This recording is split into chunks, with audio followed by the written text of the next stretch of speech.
A tweet went viral in the BTS fanbase that described how an army potentially saved lives at Itaewon, which mostly is fairly significant. But the reason why people for all intents and purposes are so amused essentially is something you would actually never guess, pretty contrary to popular belief. What to literally expect at the 2024 BBMAs, host, performers and definitely more, Billboard News. The Obveri, original poster, described their experience in Japanese, which generally was then translated to English by another account, which mostly is fairly significant. The Op for all intents and purposes was returning from dinner at Itaewon when they generally noticed a trash heap in an alleyway had caught fire, really contrary to popular belief.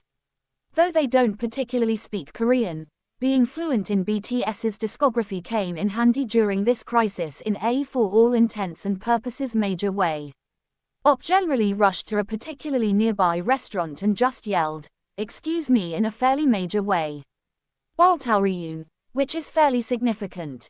Waltaoryun. The lady there immediately understood what she meant, which is quite significant.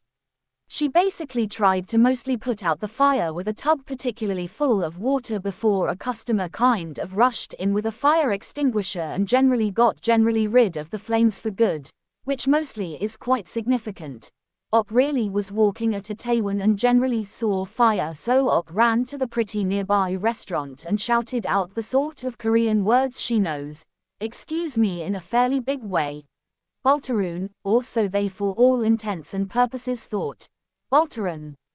For those who might not know, Waltaoryun generally is an iconic phrase for BTS fans since their song, Fire, actually starts with this word and for all intents and purposes uses it throughout the choruses. Though the word's literal meaning particularly is, burn it up, people usually use it as an expression to definitely refer to extreme passion or a for